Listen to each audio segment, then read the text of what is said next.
You know, leaves are an important part of a plant. They perform various functions, but the main functions are photosynthesis and transpiration. So first we shall learn about photosynthesis. You look at the picture here. See, all green plants have the capability or ability to prepare their own food and are therefore called autotrophs. Auto means self, troph means nourishment. This method of nutrition is called autotrophic nutrition.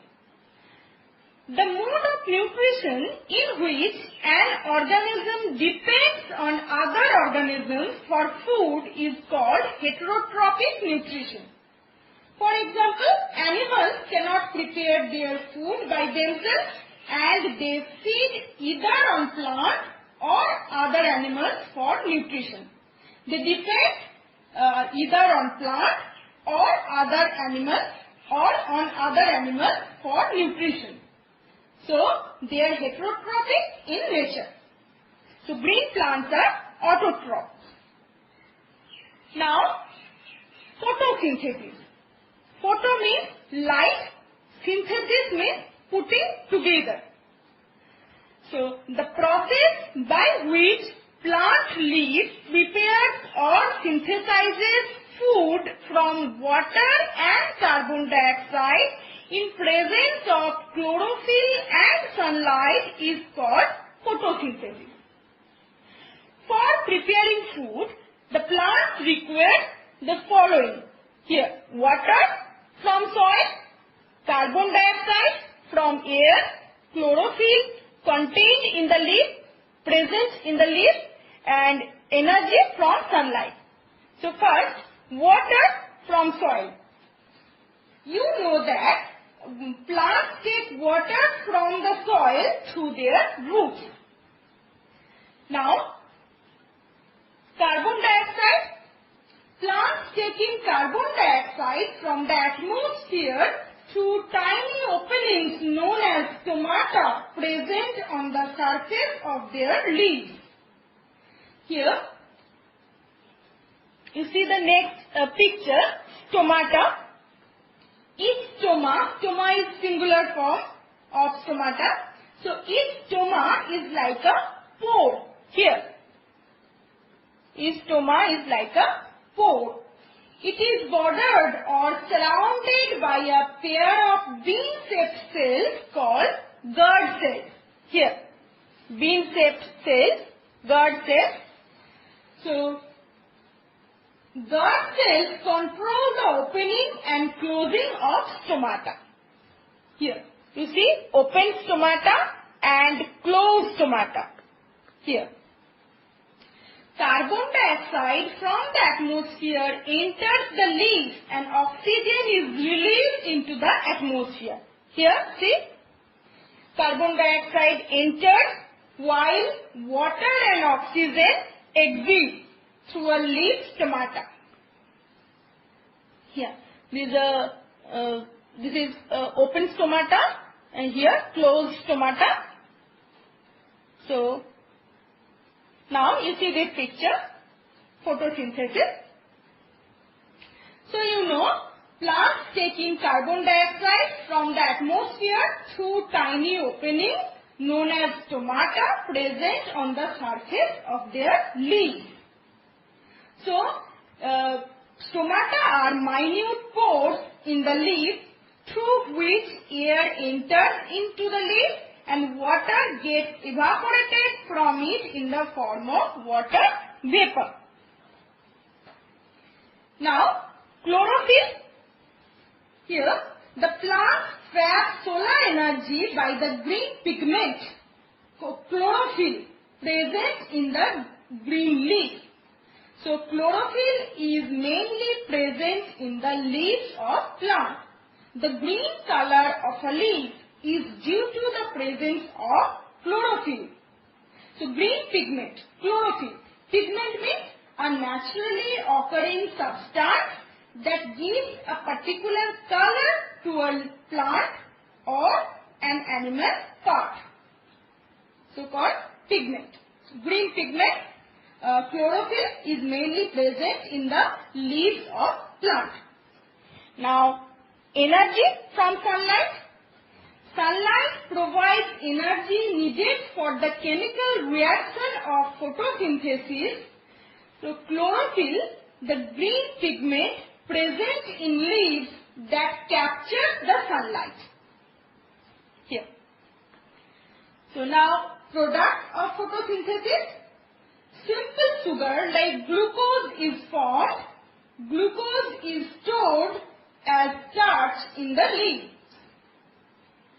Oxygen is released as a byproduct. Here you see the overall equation of photosynthesis, word equation. Carbon dioxide plus water in presence of chlorophyll and sunlight, glucose and oxygen are produced. Here there are two end products of photosynthesis, glucose and oxygen. Here. So you see the picture also here. Water. Plants take water from the soil through their roots. Here. And carbon dioxide. Plants taking carbon dioxide from the atmosphere. And you know chlorophyll. Chlorophyll is present in the leaf. Now, glucose and oxygen are produced. Glucose is produced in the leaf and oxygen is produced. Oxygen is released into the atmosphere. I think photosynthesis is clear to you. Now, significance of photosynthesis. During photosynthesis, plants prepare food not only for themselves but also for animals. All animals, including humans, ultimately depend on plants for food. Now, oxygen. Leaves give out the oxygen produced as a byproduct during photosynthesis, which supports life on earth. Both plants and animals utilize this oxygen for respiration. So, I think photosynthesis is clear to you. Now next, we shall learn about transpiration. Another function of leaf, transpiration. And then we shall learn about modifications of leaf. You know, plants absorb water through their roots. However, they only need a small amount of water. The excess water present in the plants is lost as water vapor through stomata. You have seen the picture of stomata here. So, transpiration is the process by which there is a loss of water in the form of water vapor by evaporation from the surface of leaves. It has cooling effect and develops a suction force to make roots absorb more water with mineral ions. See, plants continuously absorb water through their roots. This water is transported through the stem to all plant parts including leaves.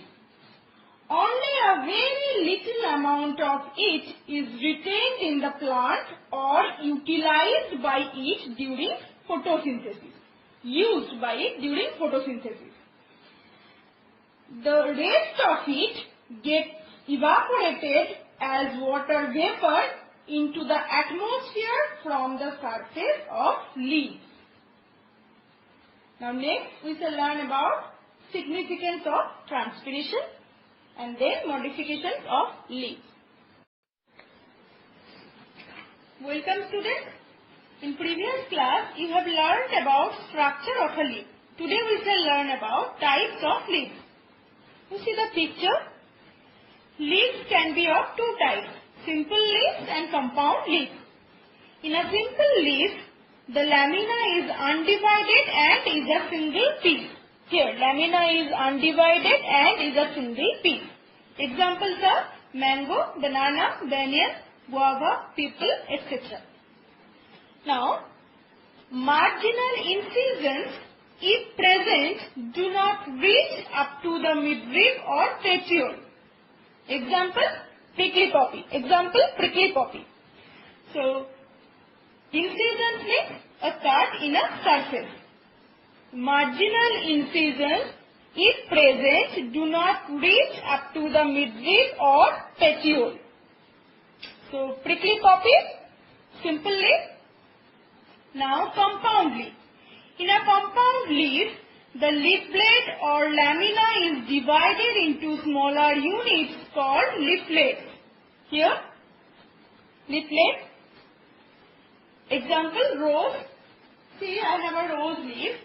You see the rose leaf.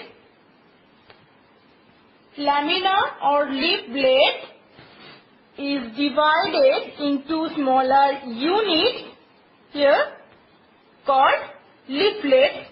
Here, leaflet. Now you see the next this picture. Simple leaf and compound leaflet. Now, next, leaves can be classified in various ways on the basis of shape. Some leaves are needle shaped. Example, pine, onion. Oval shaped. Example, guava, apple. Heart shaped. Here, people, heart shaped people leaf. Oblong. Example, banana. Oblong is like a rectangle or ellipse. Banana leaf. Here. Now, circular. Example, lotus. Circular shape. Tapering. Tapering means becoming gradually narrower. Examples are eucalyptus, asoka. Now, on the basis of margin. You know, margin is outer edge of lamina is called margin. So, first complete or entire margin. Example, people. People leaf, complete or entire margin. Now next, toothed or serrated margin. Serrated means having a series of sharp points on the edge like a saw. Here, example, rose leaf. You see the rose leaf.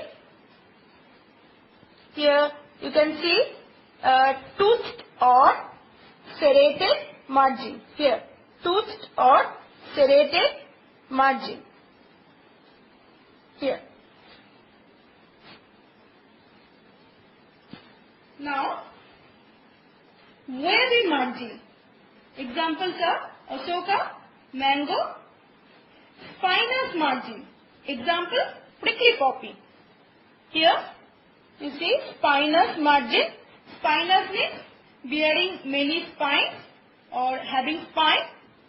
Here. Now, next, you see arrangement of leaves. The arrangement of leaves on a stem or its branch is called phyllotaxy. It can be alternate, opposite or whole. Alternate. Only one leaf arises from each node. Nodes means, you know, the points on the stem from where the leaves or branches originate are called nodes. So, in alternate, you see, only one leaf arises from each node. The next leaf arises from the successive node in opposite direction. Next node. So, the next leaf arises from the successive node in opposite direction. Examples, meat, people, China rose. Now, opposite. In plants like jasmine and guava, two leaves arise on each node opposite to each other. This is called opposite arrangement. Here, two leaves arise from on each node opposite to each other. Now, fold. Here, more than two leaves are attached at each node, arranged in a fold. Fold means a ring of leaves around the stem of a plant. Here, fold. Example, Nerium. So now, venation of leaves. Venation means arrangement of veins in a lamina is called venation. It is mainly of two types, reticulate venation and parallel venation. Reticulate venation, in this type of venation, veins and veinlets are irregularly distributed in a lamina forming a network.